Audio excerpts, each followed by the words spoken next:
Jen, city planners are proposing to divert traffic off of Lake Avenue onto 8th Street, which is where we currently are. And 8th Street connects up with Minnesota Avenue at the end of the block. The lack of snow and the rapid melting has left grass and leaves to be really dry.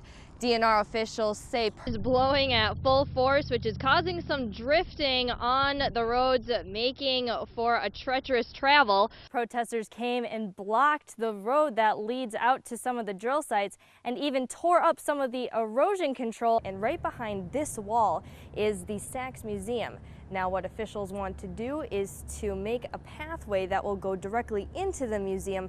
The two officers took shelter behind their squad cars when they heard shots coming from inside the home. While the family of the victim did not want to talk on camera, they did say that you got to be a part of the magic to be here and learn the secrets of how to do home improvement. For sure. Well, thanks so much for showing us some of these things. Oh, look at that. Now you are a wall wizard. There you go. I am. Well, thank you so much. People are already lined up behind me, and the parade's just about to start any minute now.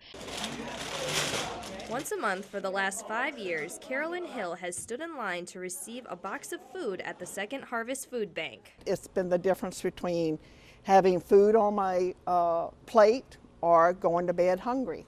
Hill is just one of over 800 Northland seniors who receive a supplemental supply of food as part of the Nutrition Assistance Program for Seniors, or NAPS. The Solve Senior Hunger campaign was recently launched by Feeding America to raise awareness of the issues of senior hunger. It's often those that are forgotten because seniors, people don't think of being hungry. Shay Morris says the number of seniors needing food has quadrupled in the last 5 years. Many seniors like Hill say the box of food gives them a balanced diet. With this program, we get a choice of healthy food.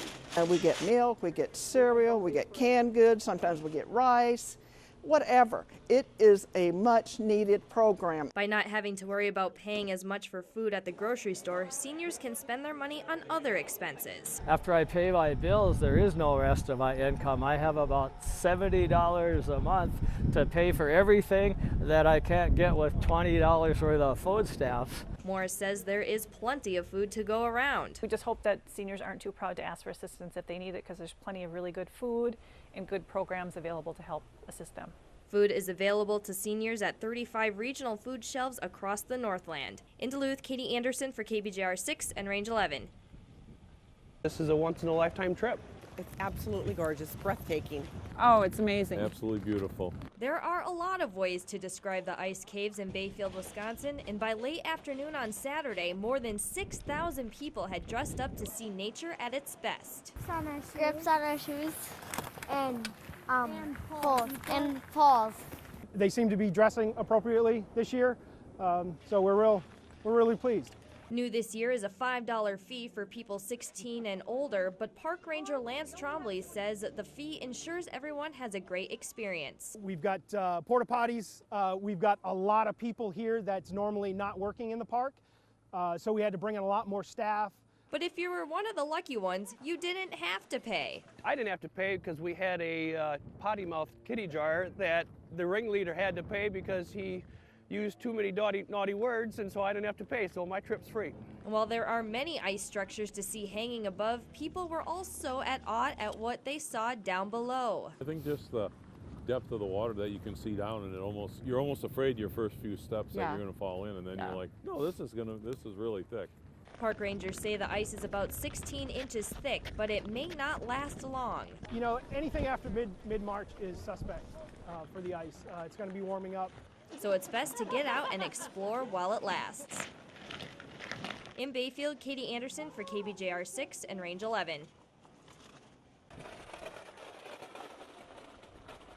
We all carry around stress, whether it's coming from our personal lives or our professional ones. But according to CareerCast.com, when it comes to jobs, some are more stressful than others. Jobs in which workers face a variety of different duties, including some that are dangerous, top the chart. You can go from, right now, very quiet to something that's life-threatening.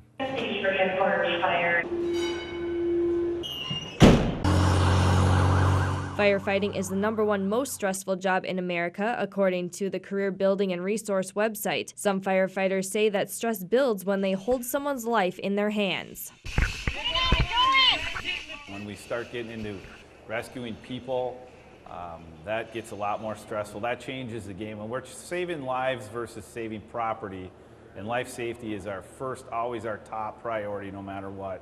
Putting yourself in harm's way for the safety of others can be quite the adrenaline rush. But how about trying to keep the peace? The job as a police officer ranks 5th on the most stressful list. You're dealing with people that are not happy to be taking direction from law enforcement, so those situations can be difficult and stressful. Emergency room nurses also ranks high for stress. Angie Brown, a registered nurse at Essentia Health St. Mary's in Duluth, says she never knows from day to day who is going to come through that emergency room door. Sometimes our patients can be rather combative and not always the most pleasant to deal with. Sometimes the verbal abuse that we have to take from our patients is even worse than the physical abuse. And while nurses are putting the pieces back together and firefighters are putting out fires, you can bet there's a reporter nearby capturing all the action. The thing that is really stressful is meeting your deadline. In radio, it was every hour. In television, we have deadlines 3 times a day. And if the strict daily deadlines weren't enough of a stressor, you better make sure the information is right. Every day we're graded on that newscast. Once the newscast is over, people call us, people email us, so we want to do our jobs and do them well. And while we're talking to thousands of people through a camera lens, others are performing on stage before an audience. As a actor in this business, you are required to be at the top of your game all the time. But even when the curtains close, the newscast ends, the fire is extinguished, and the peace is kept, tomorrow brings another day of unknown stressors. In Duluth, Katie Anderson for KBJR 6 and Range 11. Is that journalism? Is that what it is, journalism?